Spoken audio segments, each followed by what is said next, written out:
Hello, and welcome to another special episode of Mindspeak presented by Hell Global. I am Samik Sen, and today joining me, one of India's most celebrated mythological authors who has books like Asura, Ajaya, and the Bahubali trilogy prequel series to his credit, the most talented Mr. Anand Neelkantan. Welcome to our show, and thank you so much for taking out this time for us. My first question to you: what made you choose mythology as a genre for your debut?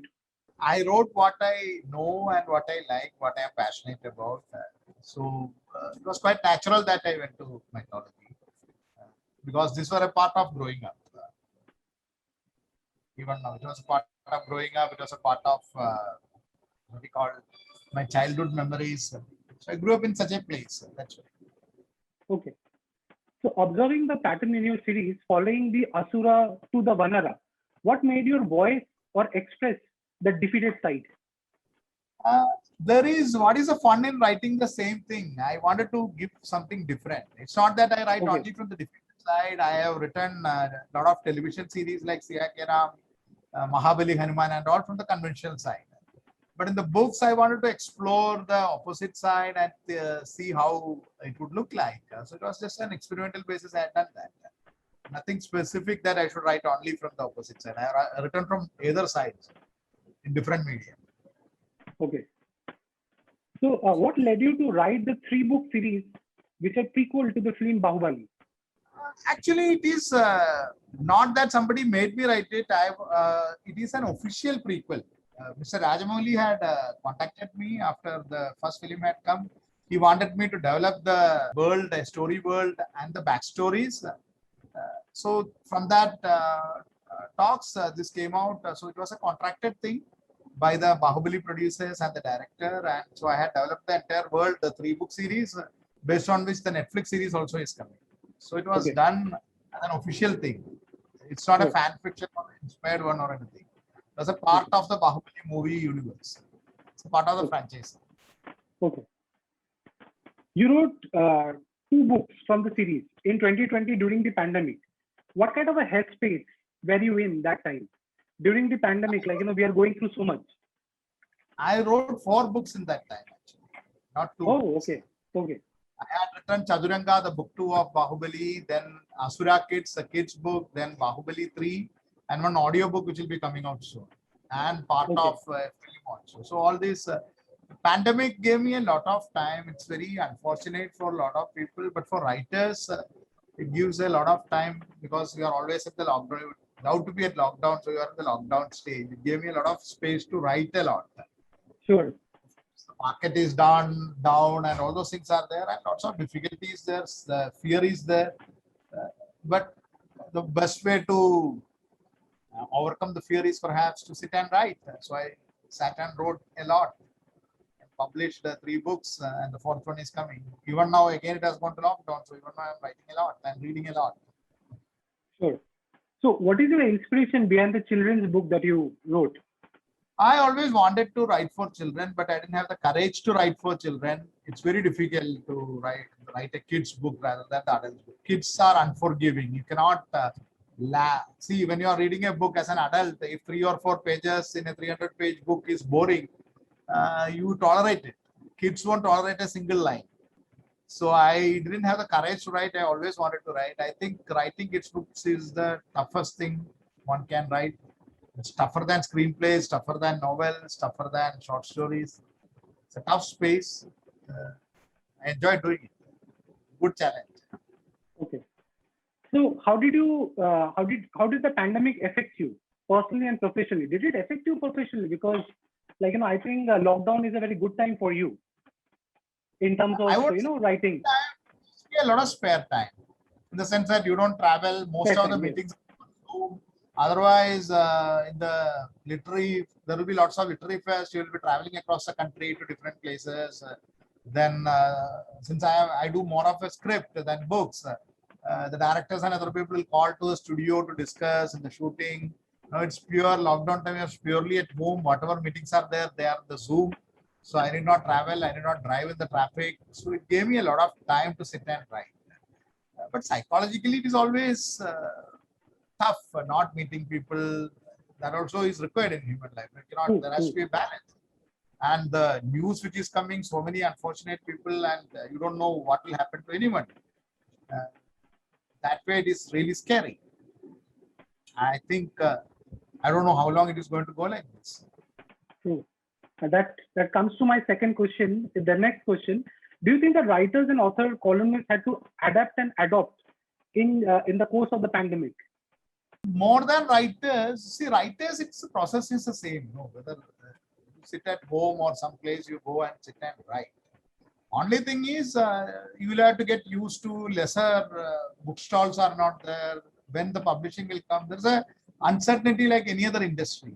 Many of the shootings, scripts which I was working on, the shootings have got stopped. The shootings, they adopted the COVID protocol. So there was restriction on how many people should be there. So your writing also changes accordingly. What all you can do, how much you can do outdoors. So that way it affected a lot. It affected the livelihood of a lot of people.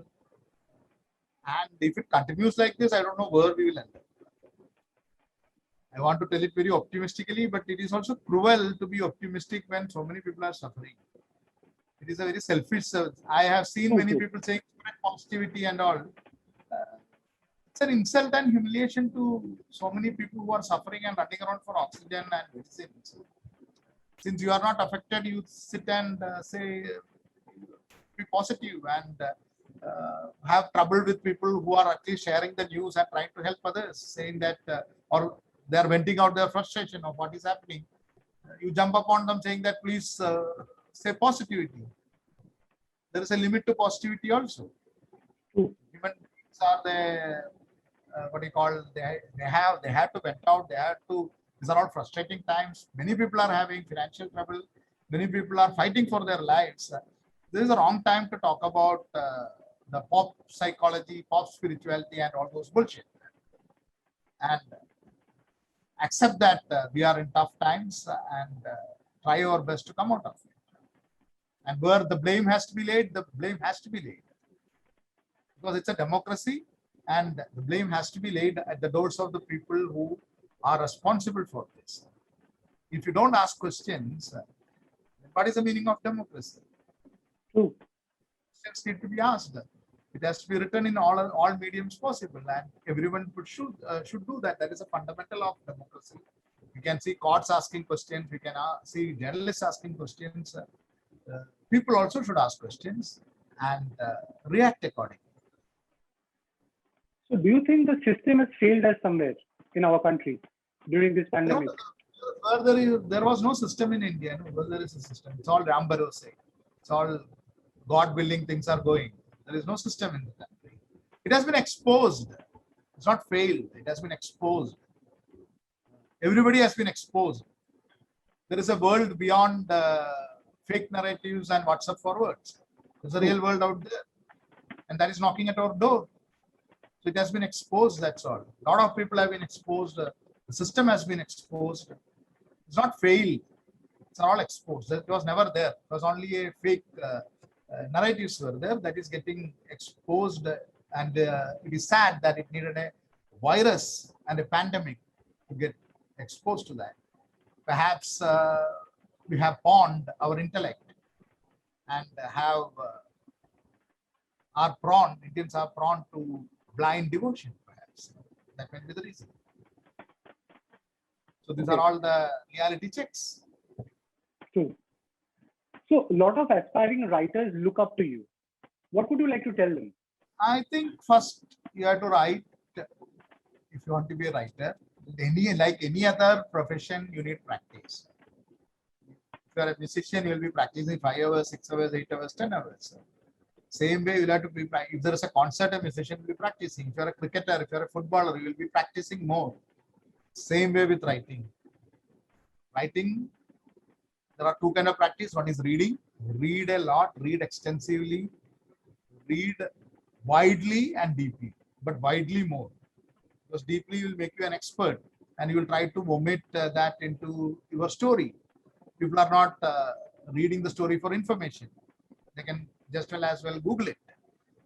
So read widely, have a wide knowledge of various things, everything under the sun, try to develop that and write a lot. naturally the writing will come, but not for everyone. It's like any other talent. Like if somebody puts a gun on my head also, I cannot sing to save my life. So there are some basic talent, but if you have some basic talent, you can develop it through hard work. Okay. For that, reading and writing a lot is True. What would you like to comment on the surge of the cases and the availability of the vaccination? I've been writing columns about that in various newspapers and all, and I've been quite candid and open about it. Yeah. It's an unfortunate scenario. There has been an absolute lack of vision or planning. We can always give excuse. We are a country of so much population and all those things, and blame the past and all those things. Blame from Adam and Eve. We can pass on the blame up to Brahma when he created the world. Or if it is evolution, you can lay the blame up to amoeba or to the Jurassic world, but it's not going to solve the problem. We have done great vaccination drives. Even in 1996, almost 12 crore people were vaccinated in a day. Children were vaccinated in a day. And within a month, another 13 crore children were vaccinated. So we have done that. We have eradicated smallpox, we have eradicated polio, and these were done in single days or in a week or in a month. And now when so many people are dying, we are run out of vaccines. What does it say about us? What does it say about us as a people, as a society, as a country? If now we have become like a third world, not even third world, we always was third world. We have become a war-torn sub-Saharan Africa where the aid has to come from the developed countries. And it is sad that we are getting it even from Bangladesh or Sri Lanka. 5, 10 years back or 15 years back, we were thinking in 15 years or 20 years, we'll be competing with the USA. And now we are competing with Somalia and losing it. It's a sad fact. So when do you think this bounce back process will start in terms of any industry? See, industry is the last concern. Survival is it's an apocalypse over there. It's like I don't know where this is leading. Survival is the most important thing. This is the time when perhaps we need a lockdown, but a compassionate lockdown. Not a lockdown to show that we can lock down, but a compassionate lockdown to stop the spread of the virus and to ensure that we have enough money. India is a reasonably rich country. We have enough money for bullet trains. We have enough money for new parliament and statues and whatnot. We have enough money for many things. So perhaps a portion of it, it is estimated that it's around 35,000 crores is what is required to vaccinate everyone at rupees 150, which the vaccine makers themselves claim as giving them a reasonable profit. So this is not the time for profiteering for the capitalists. This is the time where the country has to take care of its citizens. And perhaps a compassionate lockdown where the food and the basic necessities are provided. They are reached at the door. Many states have done that. Reached at the doorsteps. And ensuring that people are not forced to go out for livelihood. If you can do it for 3 or 4 weeks until the vaccination is stocked up, and then do a mass vaccination in 15 or 20 days, like how we had done in 1990s and 1980s and 1970s, even in 1860s during the British era. If we can do something like that, perhaps in 2 months we can be back to normal. Many countries are coming back to normal, like USA. So it is possible. We have the vaccine, we have the infrastructure, we have the money. Only thing what you have to do is stop banging the plates and all, and believe in science, believe in vaccines, and believe in the capability of our people to run a vaccination campaign and be compassionate during the lockdown. Perhaps these simple things are done. Perhaps the courts also will be keeping quiet. And perhaps we might be able to come out of this and come back to a proper growth trajectory. We still have another 40 crore people to lift out of poverty, and with the last 2 years havoc, perhaps another 15 or 20 crores would have gone back to poverty. So we have a huge task ahead. So next 10, 15 years. So many other unimportant things can wait. And the fundamental things we should concentrate. We should concentrate on hospitals, our schools, solve illiteracy, ensure that there is a proper human development index, which many states have achieved, but majority of the states are not. And then we can think about big industries and other things. We have enough industries to, even now we have got enough industries and other things to have the fourth biggest economy in the world. So it is only the focus. Instead of spending 0.5, 0.6% on health of the GDP, perhaps we might send 3 to 7% or 8% or 10% or 12% like many developed countries do. And then these kind of things might not affect us. So my last question to you, what would you like to tell people in this current situation? I have nothing to say in the sense that I'm speechless by what is happening. I would only say, take care of yourself. There is no one for you. That is a hard fact which we are facing. There is no system. There is nobody to do. And I really feel a lot of respect and some sort of pity for the people in the front who are fighting this battle. The doctors, they are tired. The nurses, the health staff, the ambulance drivers. Show some compassion towards them. They are the kind of decisions they have to take every day. I don't know how they will be able to live with that. Said, this is worse than a war. War, at least you know there is an enemy. And you know the country, perhaps if you die, the country may give you a medal, even if you fail. It is small compensation.